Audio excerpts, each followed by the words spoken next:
Is your team doing the same demo over and over again? Let's get them out of that demo rut in this episode of Closing Time.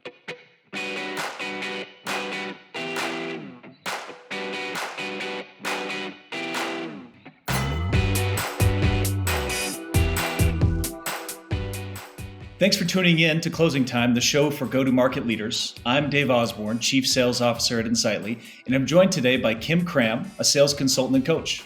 Welcome to the show, Kim. It's great to be here, Dave.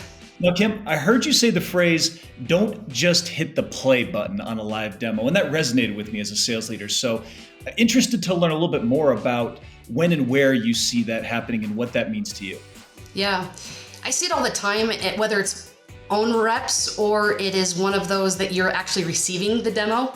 It's probably one of the most frustrating things because you do this great discovery call, you learn so much information about them, which you should be, and then all of a sudden it's demo time and it's like, it doesn't matter who it is, it's gonna be the exact same demo. They're gonna go through the things in the exact order, they're gonna disregard anything that they just learned about them, and they're just gonna, what I say, press play, because it doesn't matter who they're talking about. It's going to be exactly the same. And it's pretty frustrating, I think, on all parties because it's not really catered to them. Right. I mean, a rote demo obviously won't resonate with just everybody. I mean, it's in like many SaaS businesses, right? I know a lot of organizations will have recorded demos on their website, right? Insightly included. So if folks are actually signing up for a live demo with our team, we assume that means they're further along in their buyer journey, in their sales cycle, and we need to meet them there. Yeah.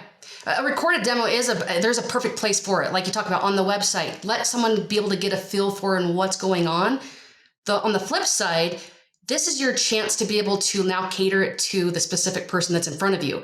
Because if not, I mean, if you just are going to push the play, you're going to have the recording of it. You're going to miss the opportunity of, hey, this is what they're dealing with, and connecting those dots. Because you'd think that, someone sees something in the demo and they're like, oh yeah, that's going to solve this. You'd hope that that's the case, but it's not always the case. So I want to be, as a sales rep, I want to be able to cater it and say, hey, you know how you talked about this? This is how we're going to fix it. And they can be like, oh, okay. And they're with you, versus it just being, again, it's leaving up to them. Because if not, why don't you just have some order takers, because that's all you're going to be doing anyway, versus, hey, I'm in sales. I'm going to connect this for you. I'm going to help you see the vision and how we're going to fix this for you. Right. So that actually begs the question, right? I mean, it obviously depends on the segment, on the complexity of your sale. So I'd love to understand how discovery plays into this, or how you see discovery playing to this, right? So more often than not, you're doing a discovery before the demo,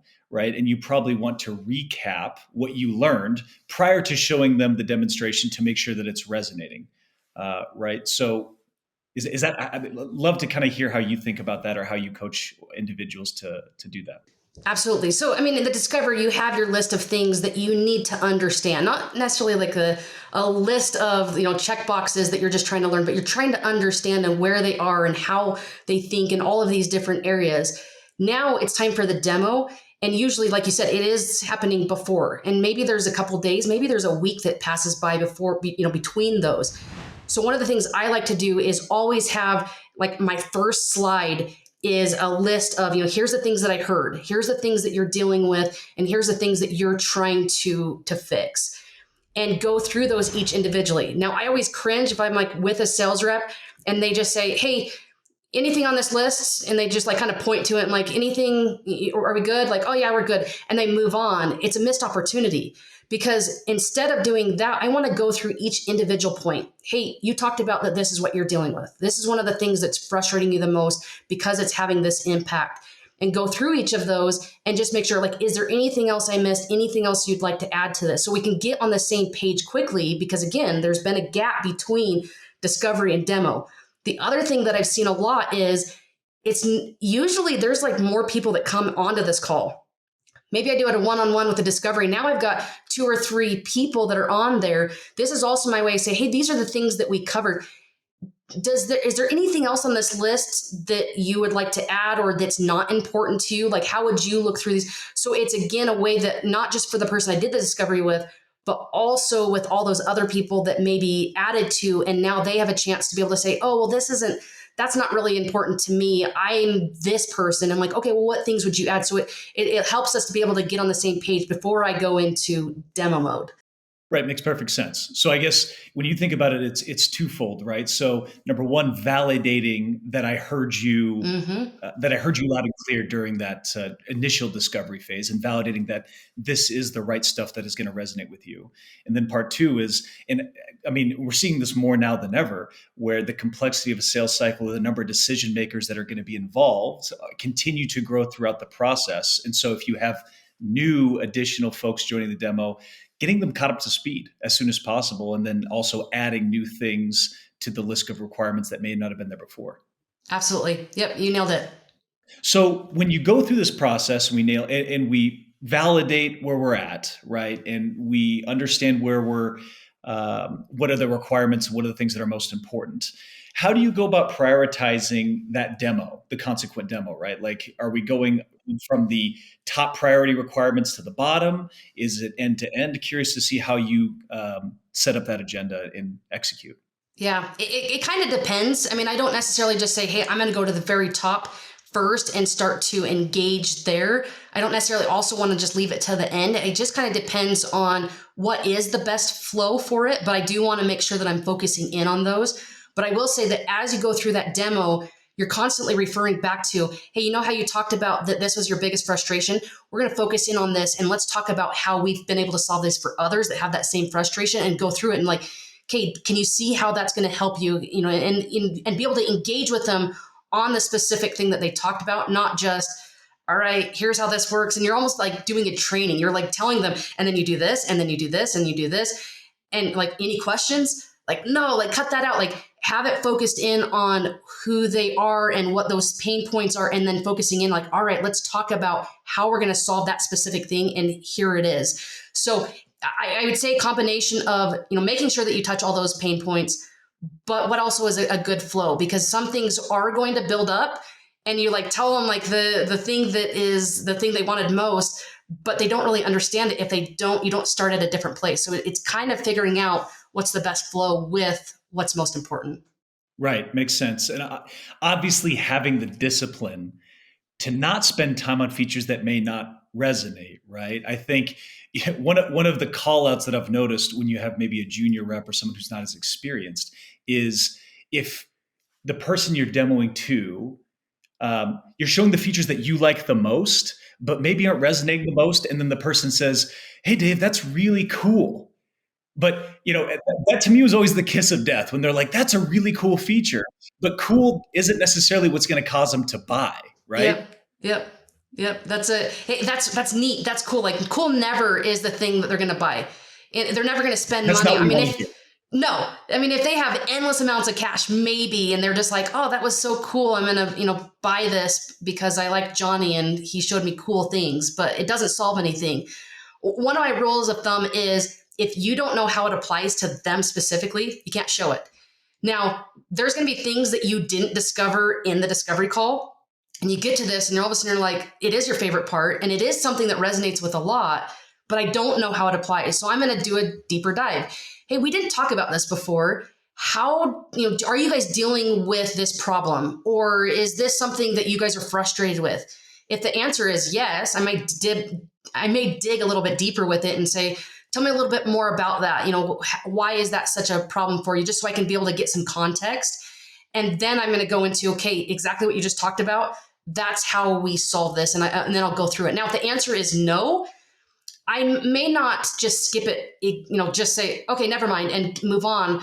I may still give them a little teaser of just say, hey, this isn't something that applies to you in this moment, so I'm not going to spend a ton of time, but just know that if this is a problem for you in the future, here's some things that we can do, and then move on from it. Because the other thing with it is, there may be someone who's not on that call that it is actually something that's applicable. So I do want to maybe touch on it, but I don't want to elaborate. The last thing I want is to like alienate them of like, seriously, this doesn't apply. Like, you are just trying to shove this down my throat.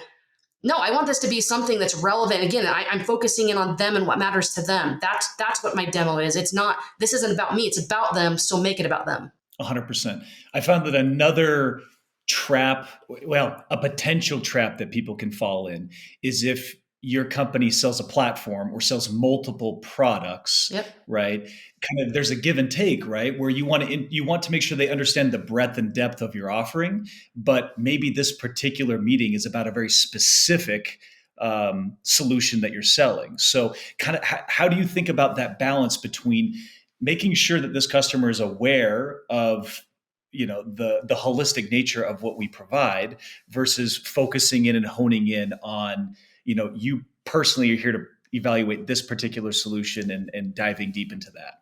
Yeah, it is one of those things. And I will say that it is typically the biggest issue is if you haven't done a really great discovery call, because you don't know, you have these whole things. You hear on the discovery call, like the one thing that they say, oh, this is something I'm really frustrated. And you like kind of go down that rabbit hole and you only know that one thing.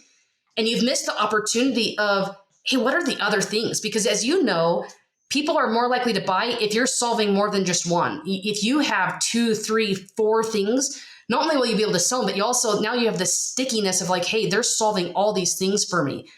But the demo is not necessarily the place to discover that. That should be the discovery. And so it's also being able to say, okay, if I haven't, it's using that kind of piece of like, hey, there's some additional things that we do, but I have no idea if this applies. So you're doing like a discovery / demo as you go to make sure. And again, you're like learning with them and teaching them, here's how this applies. So it is like a hard balance, but I will say it's usually the discovery call has been lacking. If you're like, I want to show them all these other things that we do and I have no idea, or it doesn't apply. And if it doesn't apply, they may not be the right fit. If you can do all these other things and it doesn't apply to them, they may be just the wrong group altogether for you. And it's hard to say that from sales because you want to sell everyone that you possibly can, but you're trying to find those that you can actually solve the most problems for, not just, get them to sign and pay you some money. Absolutely. So many things point back to that discovery, right? Well, Kim, thanks so much for the insights. Hopefully everyone listening got a few good takeaways. Thanks for joining us, Kim. Thanks for having me. Thanks everyone for joining us on this episode of Closing Time, the show for go-to-market leaders. We'll see you next time on Closing Time.